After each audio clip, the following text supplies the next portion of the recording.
everybody. being here. We're going to go ahead and get started. My name's Lindsay Chadwick. I'm a counselor here at the Children's Program. If you don't know where you are, hi. So we do groups for kids 7 to 12 who have a loved one that's had a drug or alcohol addiction. And this is Kathleen and that's Robbie if you have other questions about the Children's Program and what we do here. But this is our Family Rockstars group. So I just want to thank you all for being here.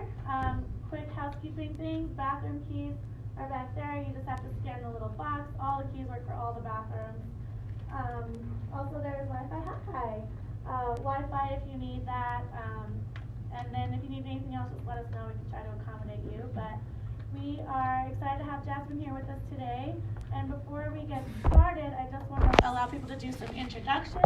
So if this is your very first time here, and or you had a new job change or new role, raise your hand and you can give a very brief, just your name and where you work, and that's it.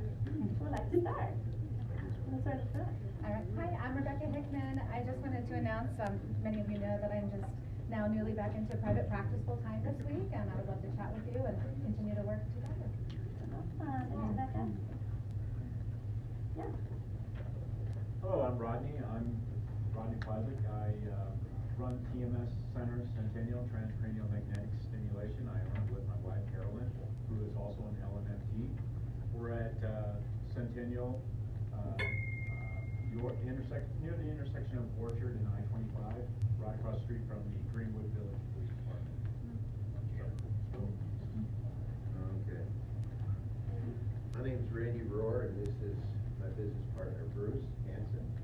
And we work with Reinvention Enterprises. Our approach is to try to help people, family members of addicts, to get some understanding of how to work with those addicts and not create a problem, but to be helpful and to ultimately get to structured family recovery so the family becomes the recovery team. I'm Melanie Morris. I am in private practice in the Centennial Littleton area. I also work with Footprints to Recovery, and I'm a licensed addiction counselor and a licensed professional counselor. I'm Kimberly Garrison. I'm the clinical director of The Collective. It's an integrative behavioral health practice that we are opening February 2020 in Cherry Creek. Kathy, did you have something? I just have a quick announcement to do with the Rose House, and the Rose House is going to begin having a family program, a 3-day family program every other month. And we're really excited about that. And also we're an educational sponsor for Winter Symposium, so I have a few registrations. A lot fewer this year than they used to give us. But if anybody wants to attend Winter Symposium at the Rose House, that's let me know. Who else is new? I have a question. Sure. When is the next Betty Ford Children's Program here? On Thursday, but we also have January 2nd is our next. Is it full? January 2nd actually is full. So January 23rd would be the next one. January 23rd for kids 7 to 12. Yeah. Right. Sure. Okay, right. Jay Staples, everyone. Jay's from out of town. He wants to introduce himself. Jay, you want to introduce yourself? Well, I think I've cheated. I think I've been here before years ago. But my name is Jay Staples. Represent a place that saved my life called Burning Tree. We're long-term people that have been in numerous treatment centers. We're 8 to 14 months of inpatient, followed by a year of aftercare. So if you got any chronic relapsers or need any resources in Texas, I'd love to talk with you. Hi everyone, my name is Lily Wilkinson. I work for a young adult wilderness therapy program in Utah called Legacy Outdoor Adventures. Of a women's program called Juniper Canyon Recovery Center, and work with young adults 18 to 35, primary substance abuse and co-occurring mental health disorders as well. So it's my first time here, and I'm really excited as to connect.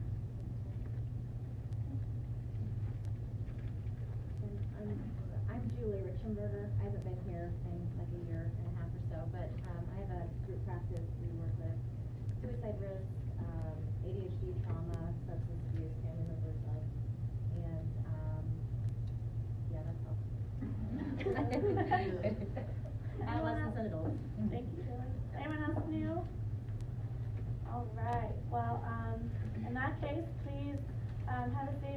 more chairs if we need, unless you all are comfortable standing. There's some other spots, but that's all. Welcome, Jasmine. Thanks for coming. I know this is a really busy time of year, so I'm glad to see you here. I was telling somebody earlier, I rarely get nervous now to really present, and I just feel like this is such an accomplished group of people, and I really mean it, that I know you guys have a lot that when I come to these meetings, I get out of them, and I just want to make sure that you walk away feeling like you've gotten something out of it too, and I'm hoping that's the case today. And now that I've sucked up to you, I want you to be endeared to me, and let's get this going. So I own Relate Family Therapy. We're located in Centennial. We're between I-25 and Parker Road on Arapahoe Road. We have 8 licensed clinicians. This is our team of therapists.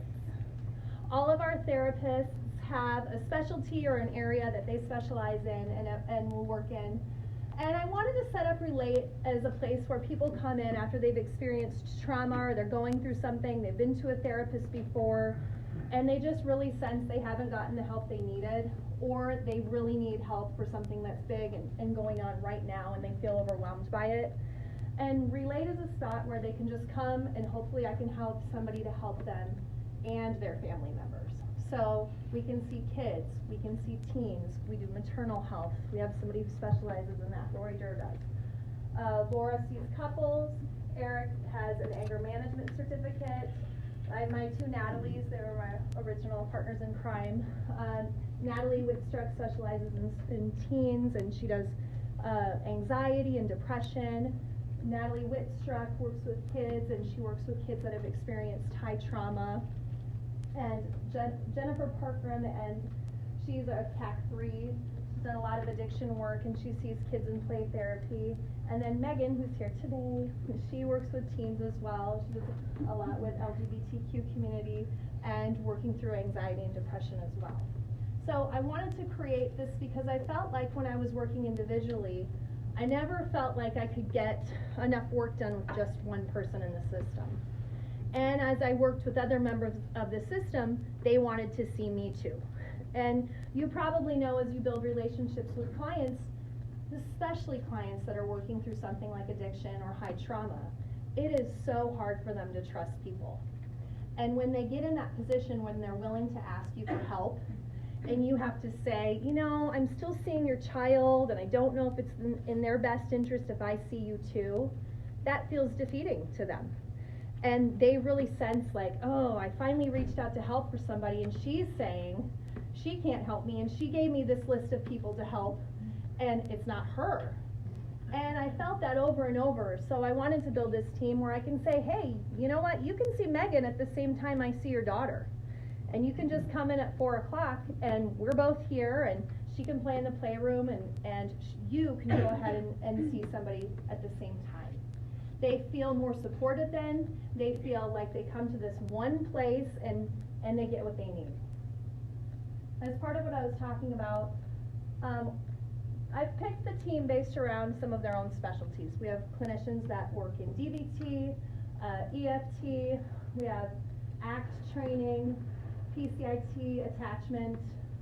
I want to make sure that everyone gets the best fit. So when somebody calls, they speak with me.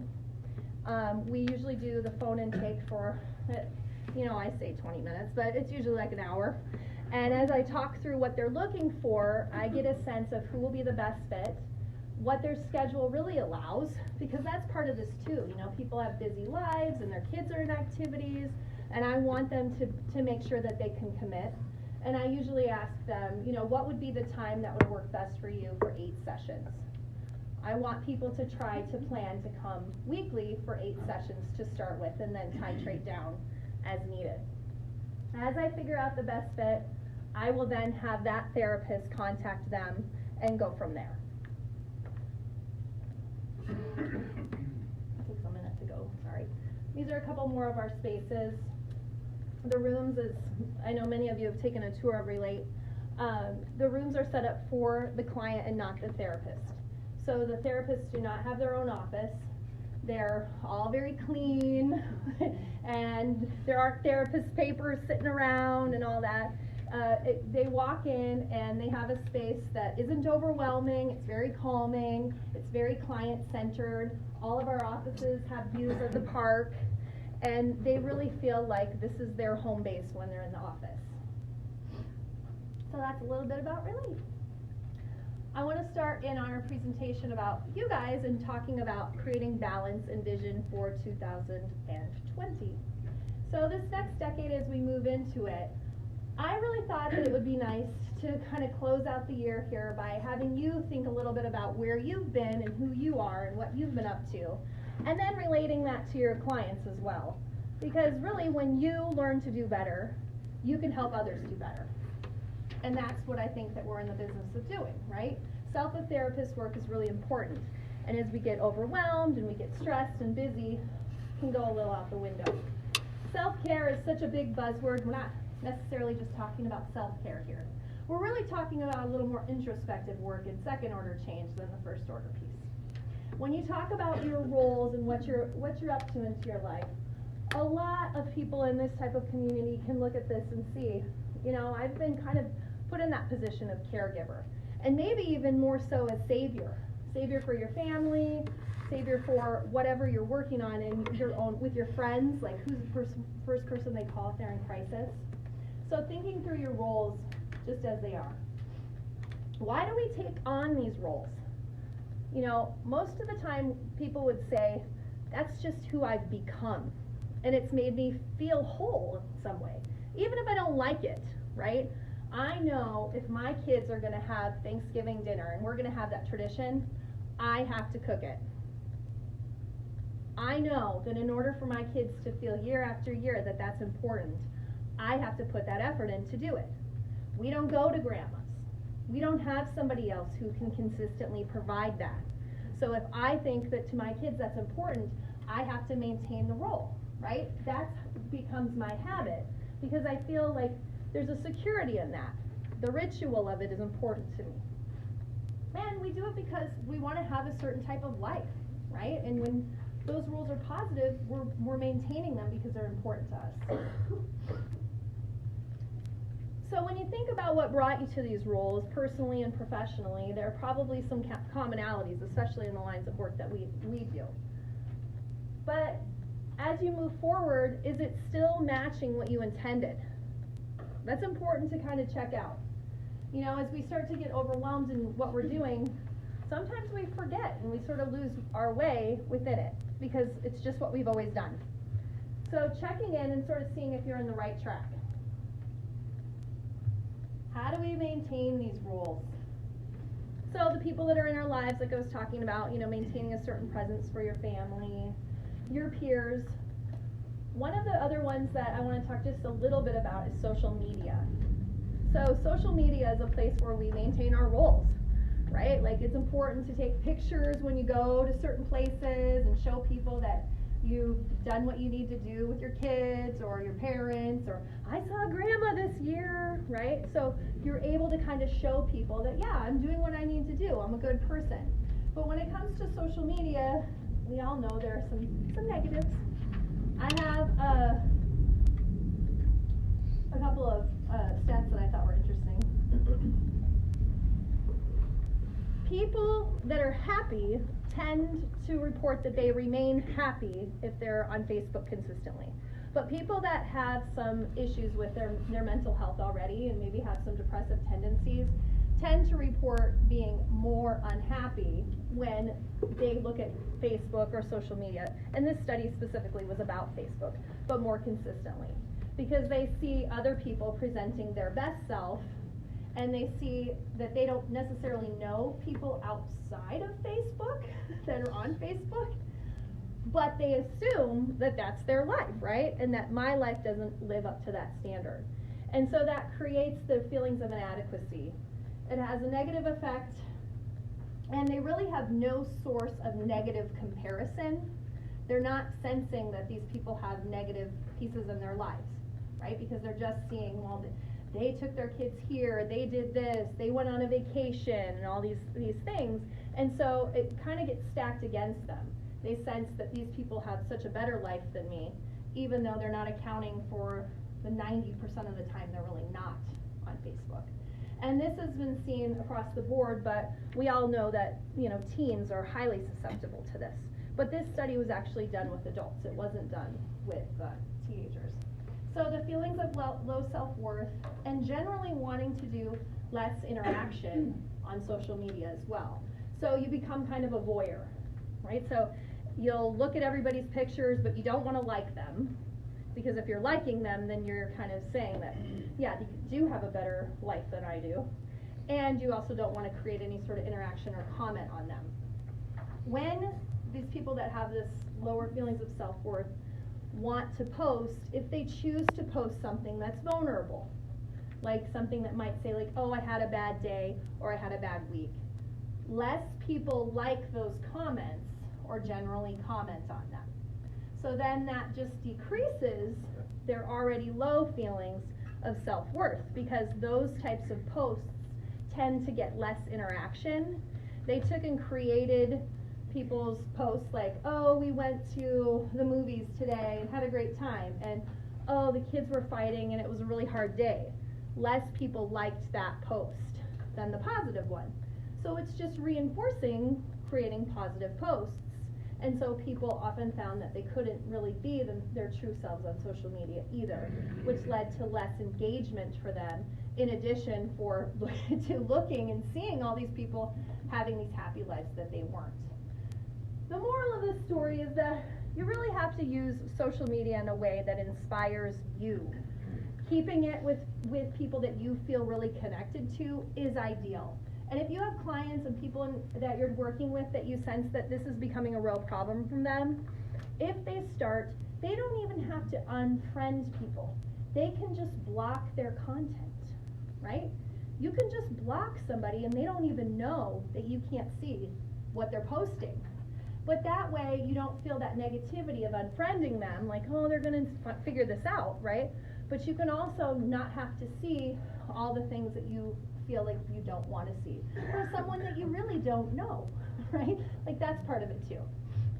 So for us that maybe don't use social media in that way, that have positive connections to it, one of the good things that I think can come out of social media is if you use it to really inspire your day. Like for myself, I have Colorado Photography. Colorado Photography is just some group that somebody created that people take pictures of Colorado, and I think they're really pretty and I like to look at them, and so it comes up on my newsfeed a lot because I've looked at a lot of them, or I like them, and Facebook has so many algorithms, so the things that you like, it tends to put right in your face, right? So if you have groups that you enjoy, like Relate Family Therapy and Counseling is on there. We provide one meme a day, usually inspiring, sometimes funny. So if you like something like that and that's right up in the front, you're like, oh yeah, I just got my dose of jasmine for the day, and you might feel inspired. So being able to use social media in that way can be really empowering to you. You know, I posted last year, my daughter always complained on how I took her to school, because no one sees me, right? I don't walk her in, so I wear my pajama pants and this giant sweatshirt. My husband's over there, he's like, yes, Jasmine. I have this giant red sweatshirt. This thing goes down to here. And so every day, my daughter's like, oh gosh, I hope you don't have to walk me in. Never do, never do. So then I was like, okay, I'm gonna post this beautiful outfit and see what other people thought. I got more comments on that than anything, because I think people were like, it was kind of refreshing, right? Like I had something that was sort of real and like genuine with me in my crazy pants and this sweatshirt. It wasn't like revealing or anything, but it was, you know, like it was real. And I think people really kind of like glommed onto that because they want you to be real and they want to see some of your authenticity. We're going to talk a little bit about how to create better balance in your life, and one of the first ways to do that is by thinking about the awareness of where you are. This is a little bit hard to read, but I think that the model kind of comes through. When you think about balance, you really want to make sure that you account for areas of your life that aren't just like, oh yeah, my kids are happy, or I have good friendships, or I like my job. You know, if you really want to put together that holistic piece of your life, you want to look at some of these other things that come up for you. Your financial piece. That's something that people come into therapy and talk about quite consistently. But if I were to ask you about a balanced life, many of you would not bring that up. That wouldn't be something that would come to your head, right? But financial freedom is part of a balanced life. Just your general environment, your responsibility for others, how others impact you, what it's like when you go back to see your family system. Have you done your Bowen multi-generational work or not, right? So being able to kind of put that into play. The intellectual piece, if people sense that they are able to communicate with the people that they feel are their peers, they have higher self-worth. If you feel like you walk in a room with your peers and you don't know what you're talking about and you consistently feel less than, you generally are not having balance in your life. What would it take to get in a place where you feel like you have that intellectual ability with your peers? Are there specific books or podcasts, or what would just make you feel better informed? You know, if you go places and people talk about politics, which we're not doing here, but if people do that and you don't do that, you just don't feel as intelligent, right? That's your peer group, that's your audience. If you go somewhere where people talk about music, then you might feel the same way. So it just depends on who you're spending time with as well. Looking at, again, that's a social piece and your emotional piece. You know, we all kind of talked about that, probably ad nauseum because of our careers. Spiritual, that's another piece where people sense like, yeah, you know, I've really been able to connect with that, or no, I haven't made time for that. And being able to get on the right track with that can help. I mean, there are studies that talk about that, and we all know, like, having your own vision of what it means to have, not necessarily a higher power meaning a God, but just have something that feels good to you in terms of your faith or your beliefs, whatever they are, is a sticking point. It's part of your core being. So how can you find a better place? Your balance is not only important to who you are, but like I was talking about when I talked about Relate in general, your balance really affects your whole family or your whole system of people that you're around in terms of your friendships and who you value. You know, a lot of times when I start doing that phone intake, let's say I have a mom on the phone who's calling about their 9-year-old. As I'm talking to that mom, I know that that mom needs therapy. It's not the 9-year-old that needs to come in. It's the mom that really should be starting therapy. And I think that sometimes I'm in a position where I can talk to them about this and say, you know what, why don't we start with you? I think that would be best for everybody. You know, there's a trickle-down effect if you're able to kind of work on you. And sometimes people aren't ready to hear that. And that's kind of what we're going to talk about in the next part. But for you to be able to recognize where you are and how that will help your system, whatever that might be, is really important to also having a better you. It becomes the circle of life. So we're going to look through a couple ways to do brain dumps. We're not going to talk about balance in terms of like where are you in structure of your life, because a lot of people have done that, and you kind of get like a sense of how to do that based around the interpersonal connection piece. But brain dumps are a nice way for you to start to feel a little less overwhelmed with whatever you're taking on. So I have a couple different examples, but this is the one I wanted everybody to do today. So Shelby is going to pass out the brain dump sheet.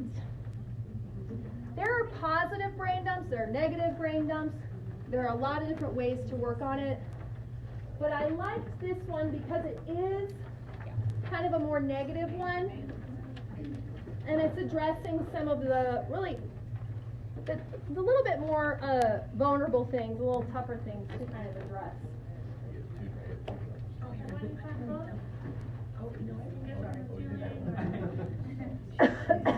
You're not gonna have to share this with the group. Yeah. Post on Facebook. Be vulnerable. There you go. I'm just taking pictures of them before we leave.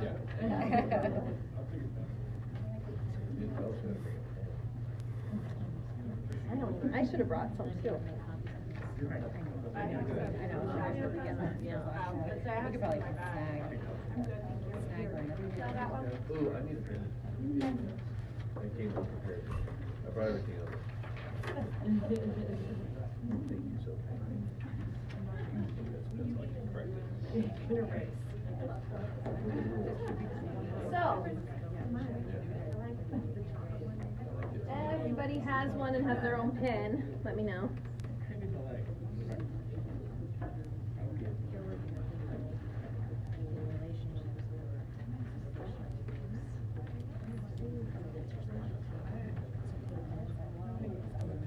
All right.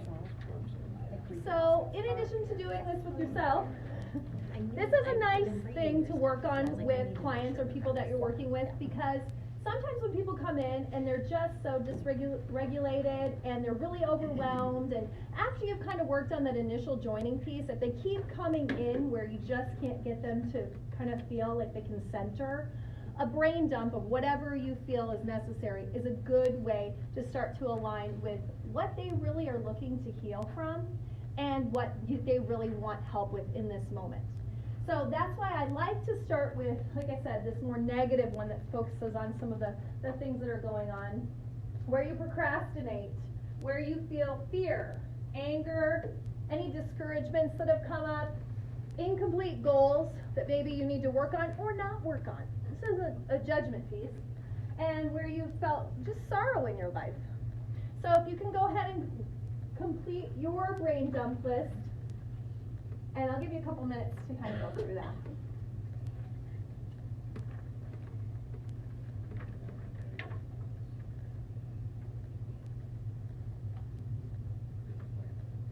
You would know.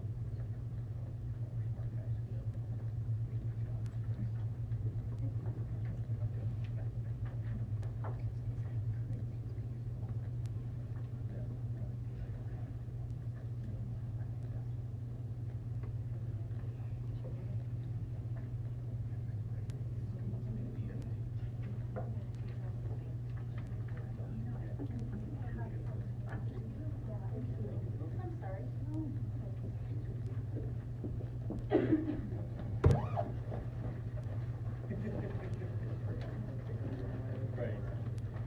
You can take that.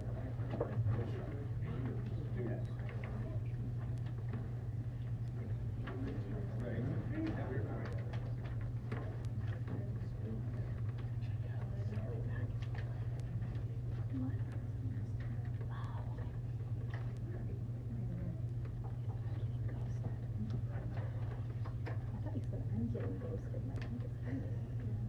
I'm getting ghosted.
I didn't say it earlier, that book that's going around has information about most of our therapists, except Megan, who's here today, and Jennifer, who I had just hired like a month ago, so they're not listed in that book, but all the rest of us are. But Megan's here in person.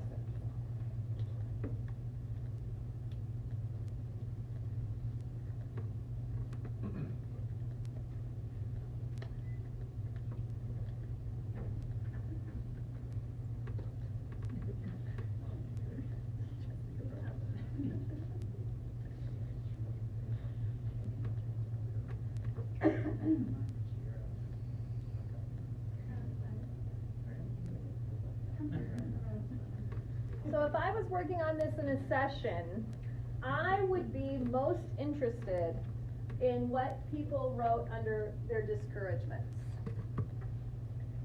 I think that that would be the first hook for me in terms of a couple of different forms of therapy, right? Like any motivational interviewing piece, if I can see what they've done in their discouragement section, I can see what they're contemplating. So I think that that might be an interesting piece, yeah. How exactly do you position the discouragement one in terms of like things that feel discouraging or activities discouraged toward? How do you think of that? Yeah, that's a good question. I think that the interpretation of the client's going to make a difference too. You know, if it's discouragement meaning like a social piece, like kind of like that Facebook example of like, oh, I never get what other people have had.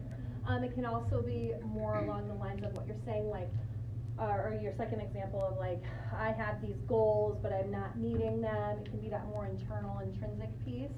I think that would be another, I mean, really telling way. I think that either way is pretty valid though. But I do think that certain people are going to have one slant and certain people are going to have another. You probably aren't going to get somebody who writes multiple types of discouragements under there unless you prompt.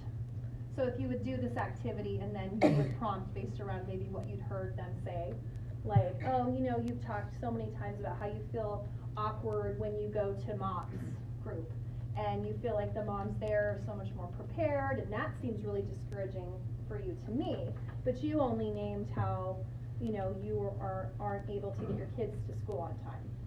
You know, can you see how that might be something?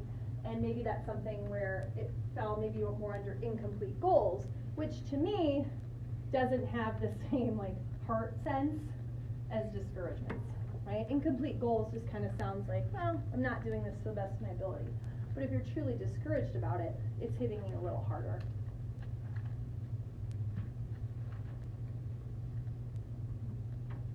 All right, so how did that feel to write some of this stuff down? You don't have to say what you wrote. We have chocolates for participation.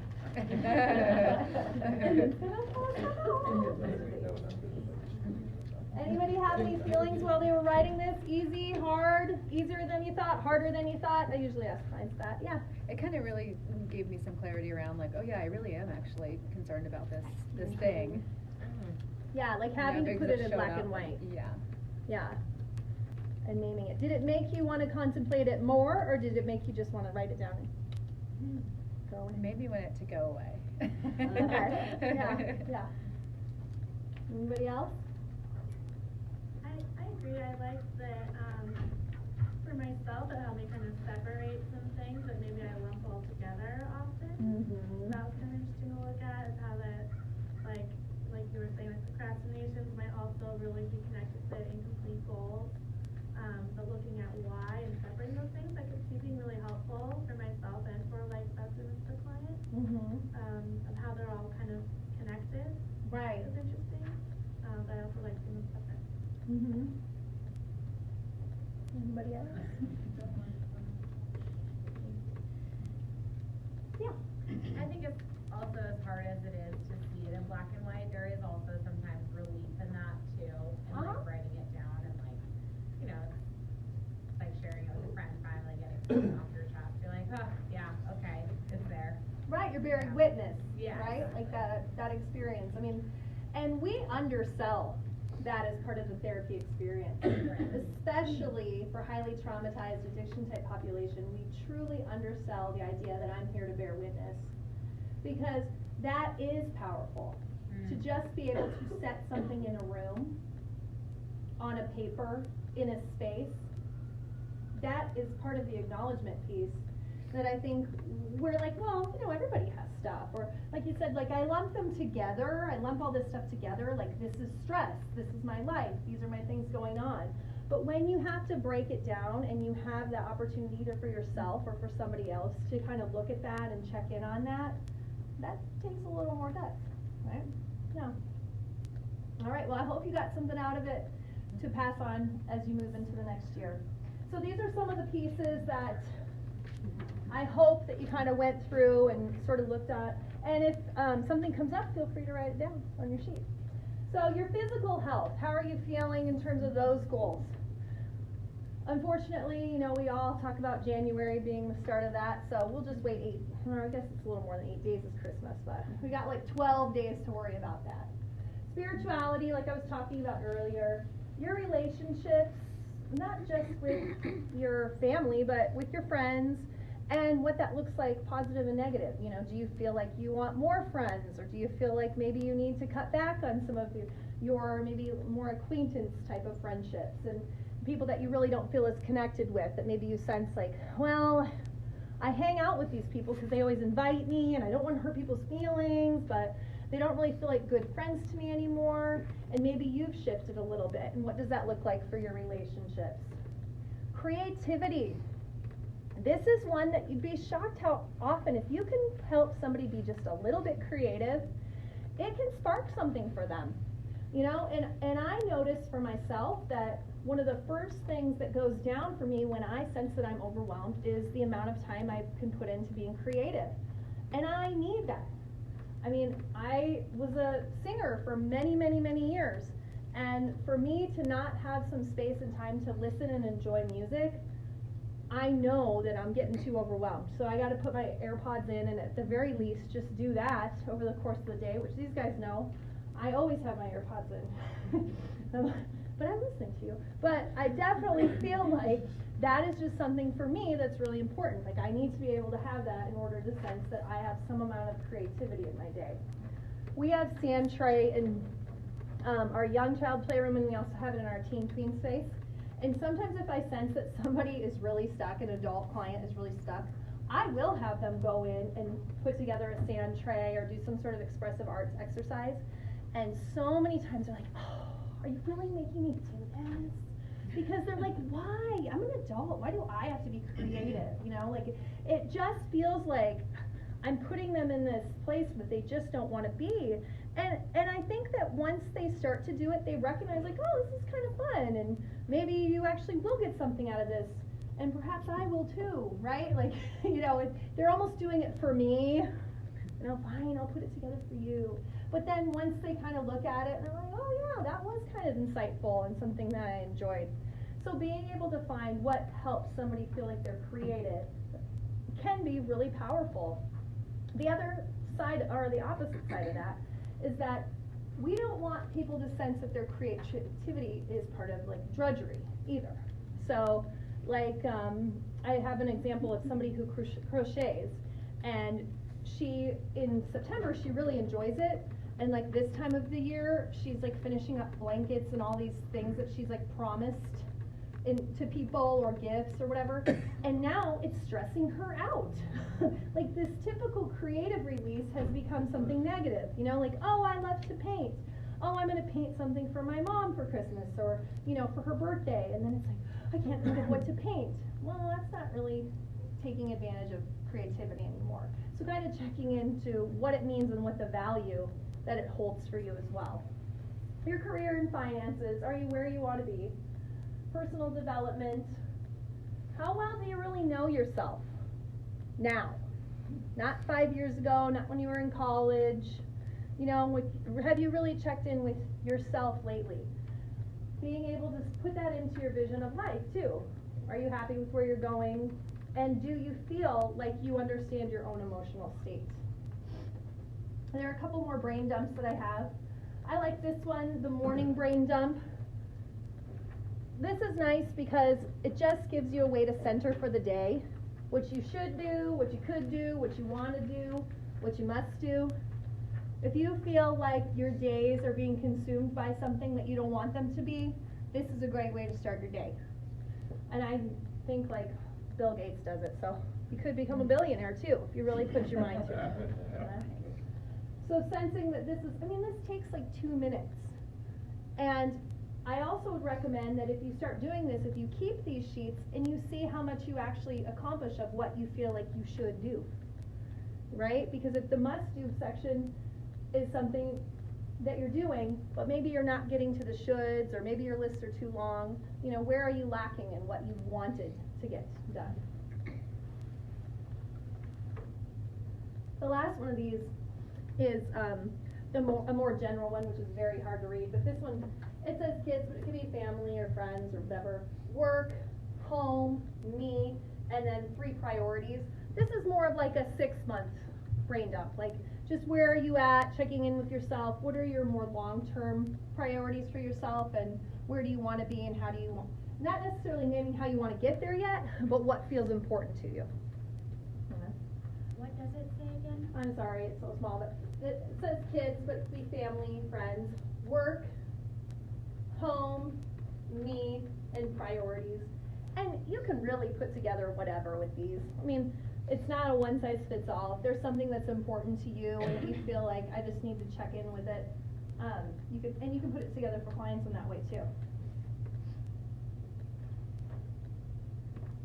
So I want to start talking just a little more specifically about the addiction piece. And, you know, when I was doing this, I really felt like just the high trauma piece in general. You know, this doesn't necessarily have to be addiction motivated, but as we know, addiction comes through trauma as well. You know, they kind of go hand in hand. And so being able to recognize that, yes, we are all here because of the addiction component, but even if you have a family that's really struggled multi-generationally and it's an adult child of an alcoholic, or there might be something in past generations, they're still healing from that. I mean, addiction is still part of their history and a part of what they're working through. And one of the big ways we know that is from our roles of the adult children of alcoholics. I liked this particular way. You know, there's so many of these, so many names of the different roles. I liked these, and I want to go through these just as a refresher and reminder, because I know a lot of you know this information already. But one thing that I noticed too is that as I'm working with a 12-year-old, I am really trying to make sure that they don't maintain or build on these roles as they become adults, right? Like, this isn't just for adults. I can have a child who I can see that's fulfilling that role, that I want to start to break that pattern. I want to get in there before this becomes the way they interact with their spouse or their kids and their family. And I think that these become really valuable, not just as you're looking from somebody from that lens of an adult who's been dealing with that, but when you're looking to a child, or you're looking as part of the family system of where they're at. The adjuster. They're never bothered by what's happening. You know, oh, life's good, things are great. You know that they have their own identity somewhere inside of them, but they're not going to name it for you. They're going to go with the crowd, they're going to go with whatever other people are doing. Doormat, pretty easy to understand.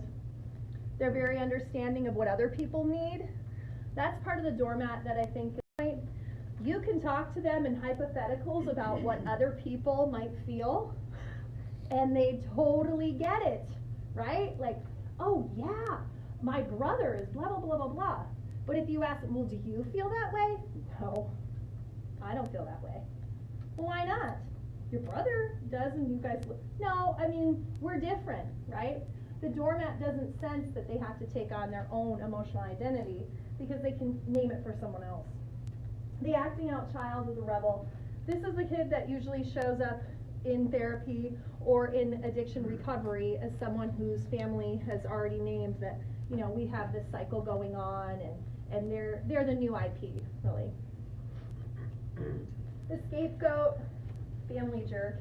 I've never liked that one, but scapegoat. They're sick and crazy. So instead of, it can be that they have the addiction component, but it's usually a little more like they take on the somatic symptoms, that they have the headaches and they have the issues with school, a lot of anxiety kind of building up. Yeah, learns to remain dysfunctional by receiving the little attention available through their dysfunction of I'm not okay. And I like that way to word it. And when you're looking at a family system and you're working with that parent around that child, and they're just like, well, they just get headaches. You know, kind of putting that into play for them is something we'll talk about. The bully. Again, another pretty typical way to talk about kids. What I find in therapy is bullies are often really remorseful about their actions. They don't want to hurt other people. They don't like that they're doing it. They actually know that people before them did it too, and they sense that they've had it done to themselves, but they feel like it's one way that they can exert control. And it just becomes a part of what they do. And that focus and the ability, that impulse, or they lack that impulse control, then that piece kind of flies out the window for them, because the bullying becomes more powerful. It's like, oh, if I just do this, I don't care about the consequences. The lost child has learned to stay out of the way.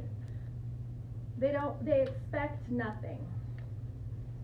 So when you see this person, it's kind of similar to the adjuster. And the last hope. I get a lot of moms that come in that have this particular issue going on, that last hope piece. They were the caretaker for their family system. They were the savior in their family system. They have their own kids now, and they just don't know what to do in terms of the balance, and they become very anxious. There's a lot of depressive tendencies, because they feel like they just don't live up to what they need to. Even if the outside world thinks they're doing amazing things, they feel like they're just not good enough, and they're performing the role that they had performed when they were younger.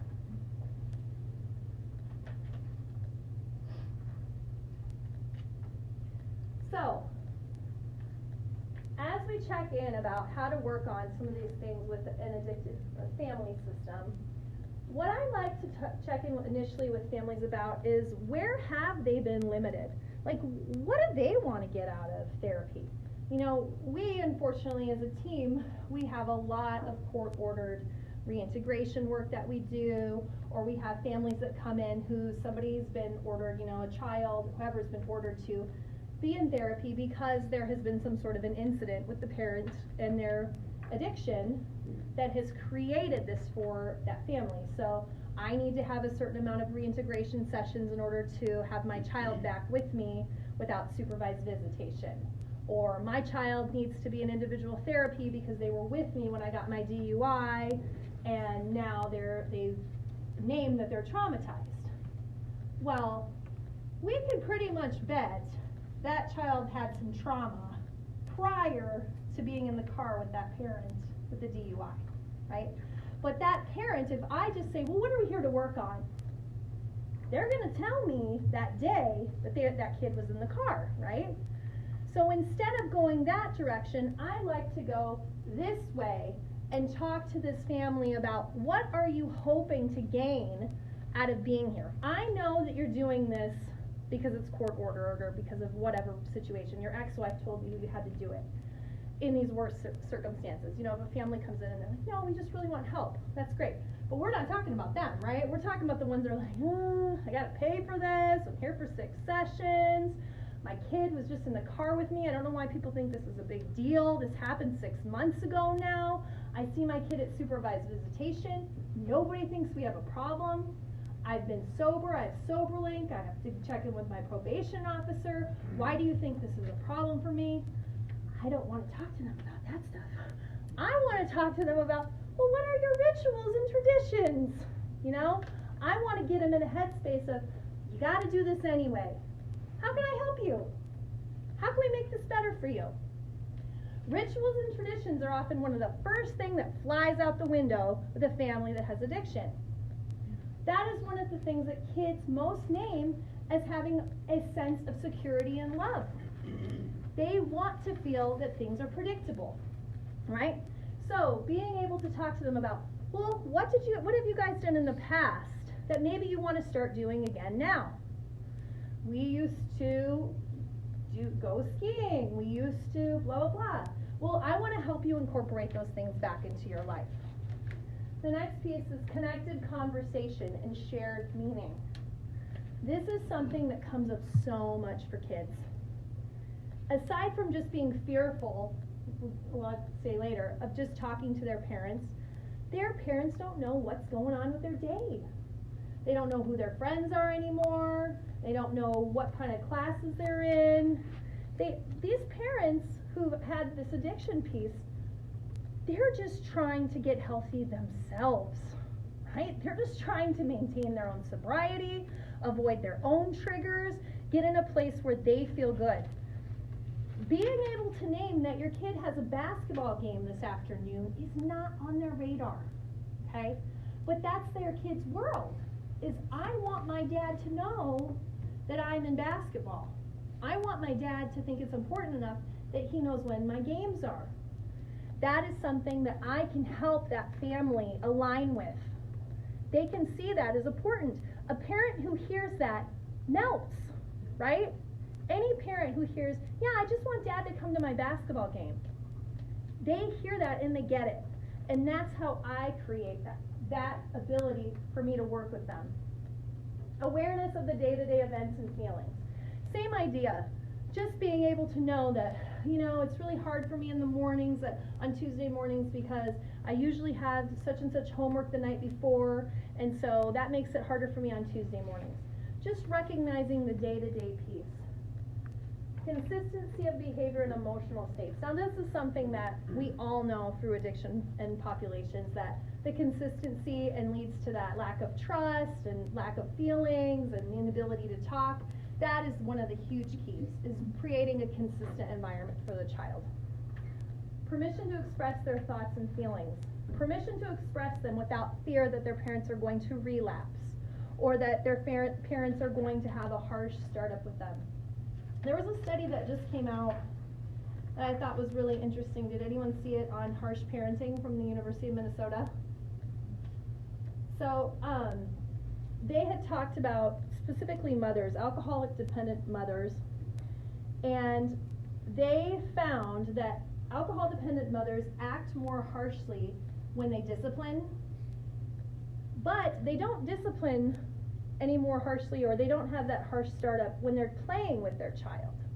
So if they're just doing something with their child that, any parent would do, like play a game or whatever, they don't have the same harsh reaction.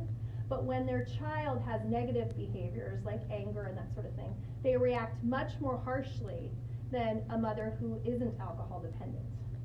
They use harsher discipline when their child is highly frustrated, but they don't when their child is fearful or sad.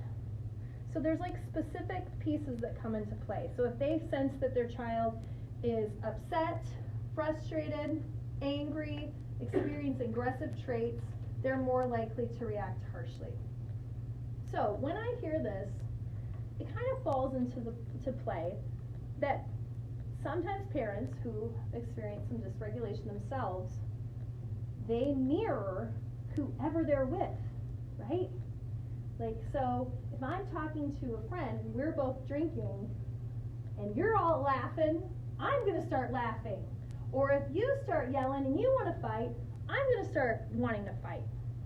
And people that are parents, you tend to like pull that back with your own kids, right? Like if your kid starts yelling, you're usually like, no, I have to be the one who doesn't yell here, and kind of help them re-regulate, right? But if you're drinking, you're going to match them. So if your child is heightened, you become heightened, and they're not able to kind of gauge that with their kid. And so helping parents recognize that they have, now maybe they've become sober and they're in this pattern where they've reacted harshly to their child when their child's upset, it is very hard to break that, to come back down from that. And to be able to match your child is just the natural way that you've gone. So parents then come in and say, when my child gets mad, we fight so bad. It's whenever they get angry, we have just all out matches. Like, this is a huge part of, especially tweens and teens. But really, if that parent could pull back some of this harsh parenting and were able to regulate themselves first, the child might be able to de-escalate. But they're seeing the child's action and they're naming that as the one that you, as the therapist, need to correct. So that's one of those pieces that I was talking about before, where you have to kind of shift how you address the system in order to gain the result you need. Because working with the child about de-escalating and kind of doing it, you're going to get somewhere, right? But the likelihood is that pattern that's already instilled will remain. You might get, and how often have you seen this? Oh, now my kid's doing great in school, they have friends now, but at home they're still horrible. that is very much the narrative of these high trauma addictive households. And part of that is, I'm a structural therapist at heart, rules, roles, and boundaries. And that was just drilled into me in grad school, and I really love working with rules, roles, and boundaries because it's really easy. It's so easy to talk to a family about their rules, the roles that are going on, and how they've created boundaries within their system.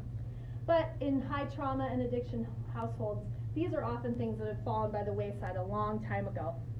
So being able to work with them to reestablish them is really impactful, even with that first order change piece that we were talking about earlier. So, we have all the right tools, right? And this family just isn't figuring it out. So now we gotta blame them because it's not us, right? We've done the work. So we wanna help them in terms of how they're self-sabotaging.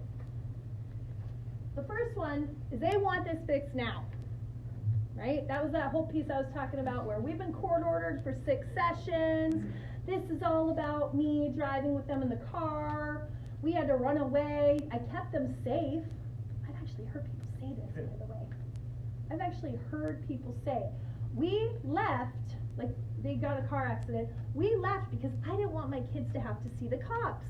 They went and hid somewhere. They really believe that. Like, I avoided an interaction with the cops, and so that helped my kids. And now I have to go to therapy for them. They're looking for immediate results, but they're looking for results around something very specific that they think is the problem, as opposed to what ends up being what you want. And part of that is they name the IP, and they want you to fix them without considering their own role. This is part of my plug for on Thursday. I'm talking pretty much only about that at Highlands. I'm doing a talk on the family system and how to re-engage the family when you have named this IP. Because so often, that's what's happening in this therapeutic system, is they have somebody that they're blaming for all the issues that are going on, and I want to help re-engage this family and how to do it. And I'm going to name some different tools and different ways that we can do that.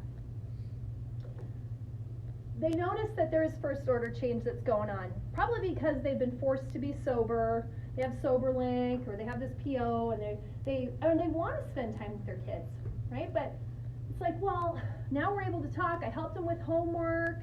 Things are going a lot better. They see that, and you know, you don't want to discount improvement either. You know, I want to acknowledge that that's improvement. That you're doing things in a way that you didn't do it before. But I also want to put them in that position of power of like, you have an opportunity to be more connected to your child too, where you and your child might actually like each other as people. Parents want that, right? That long-term goal, a lot of parents don't even believe it's possible. They don't even see it as possible that my kid's gonna like me. How sad is that for them? Touching on that for them, that's really the heart of their vulnerability there, is that I don't know if this is ever going to get to a place where this is that much better, where we can laugh again. They push the therapist to triangulate in others. People don't like me with this because I don't do it very well. I don't get fooled. I used to. There was a time I'd call grandma, be like, oh, okay, well, let's have stepdad in next week. Oh, no. I don't do that now. I need to figure you out first. I put it on me. I'm not that smart. I can only work with 2 of you at a time. You please, let's not talk about grandma today. This can't be all her fault, right? I gotta focus on the 2 of you, and then once we work through that, we can include grandma at that point. But right now, we need to keep it in the room, right? They don't want to do that. They get really upset when you do that. They want you to blame grandma. She's not here. She's an easy target. She takes care of these kids every time I go to treatment. And when I come back, blah, blah, blah, blah, blah. We got to focus on who's in the room. They guard family secrets in the name of lack of rapport and support. This is one that when I thought of it, I was like, ooh, I'm gonna have to explain this better. But I think once you get it, you really get it, okay? I have clients all the time that come in and say like, oh, can't talk to you about that yet. Or, yeah, we'll get there. And some of that's valid, right? Some of that is like, yes, we need to build rapport. I need to feel connected with you.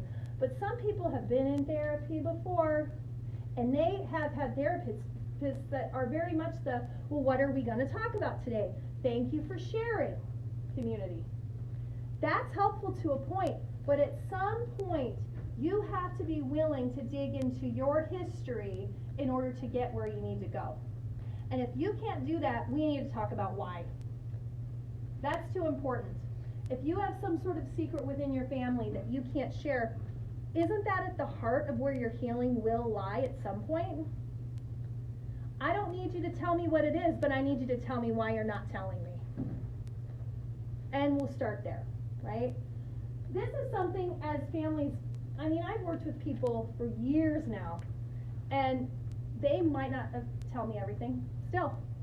They'll still come in and be like, well, I don't want to talk about that, or, yeah, you know I don't tell you that part. But at the same time, they also know that I understand why they're not willing to go there. We've talked about how, kind of what we had talked about with you, that just the act of bearing witness to it is too powerful. I can't say it, I can't put it down, I can't let anybody else get into that because it hurts, or I feel too much shame, or whatever it is. They have to be able to name that with me. And if you are working with a family and they're so highly emotional and you cannot get them to re-regulate after many sessions, or where they have no emotional output, there's one extreme or the other. I find this a lot when I work with kids and parents in the same space. If I have a parent do an activity with a child and the parent cannot stop laughing, that is a really big sign to me usually. That, like, how often have you seen that in the space where they start to work and that parent just can't, like, they almost make it like a joke, and it doesn't even feel comfortable to you, let alone the kid, and they're kind of like parentifying that child in that moment where the child's like, okay, well, what should we be doing? I mean, we're supposed to be painting, you know, our scene or whatever. And the child feels like they have to take charge of that parent, but the parent's trying to make it a joke so it feels like it's okay to not be the parent. That's a huge one that I often see when I'm working with kids that are working with their parents that are in recovery. This is small, but I liked the way that this talked about cognitions because we so often talk about thought distortions.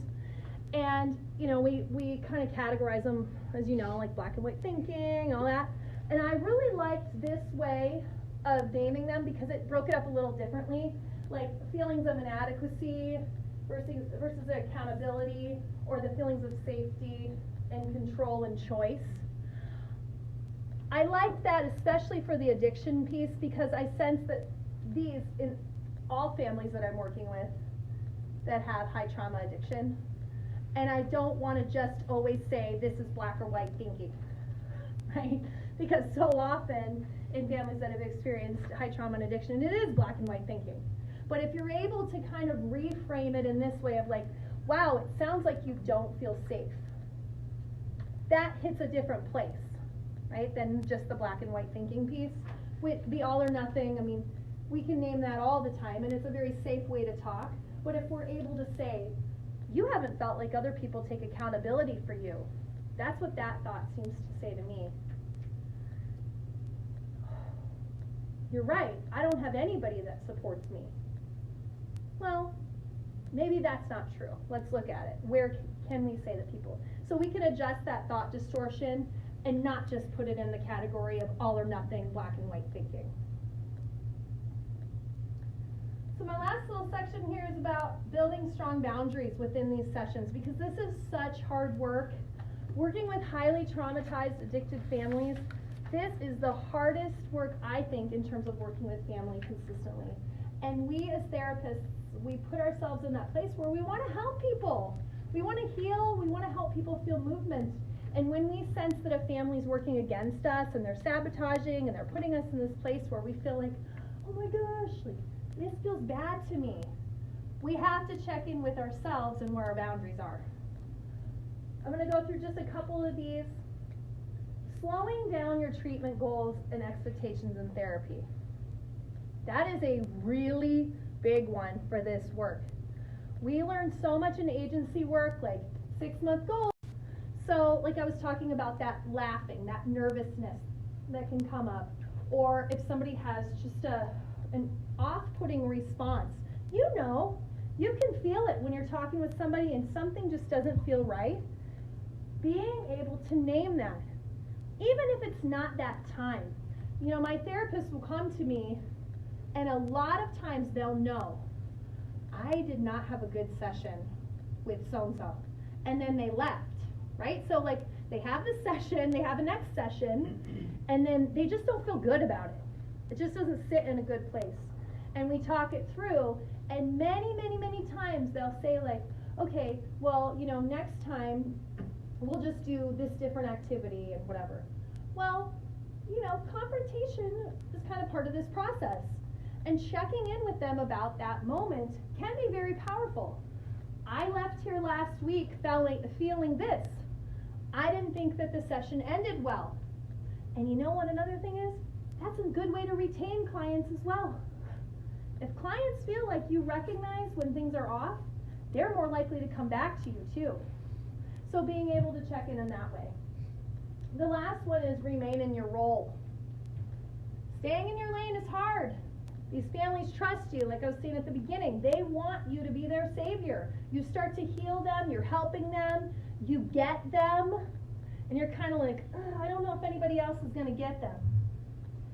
Are you investing in the area of treatment which you need to be for that family? Being able to name why you're working with somebody and what your goals are with them is really important. If you need to refer for something else, allow somebody else to do that. Are you triggered by this family? What is it about them that's getting to you? I know about myself. When I feel like a family's coming in and I've seen them and they feel like they're not getting the results they want, I feel bad. I feel it so immediately. I have to check in about why that is for me. Certain people get to me that way, like, ooh, you know, I didn't feel like last week went as well as I wanted it to, or whatever. I have to be able to say in my mind, like, what is it about that bothers me? Do you sense you aren't doing enough, or you're sensing you're doing too much? And do you have a tough time leaving this session and just walking away?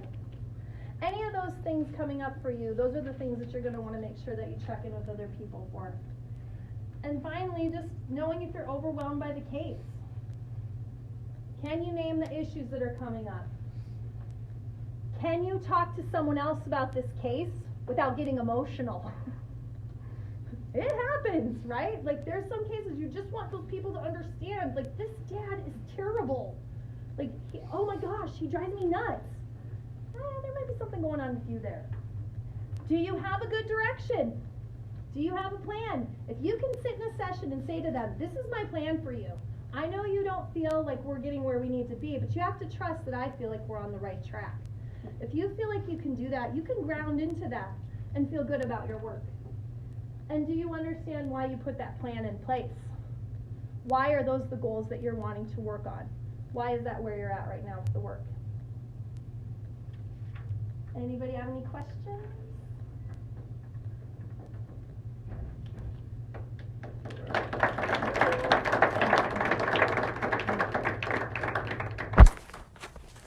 All right, thank you.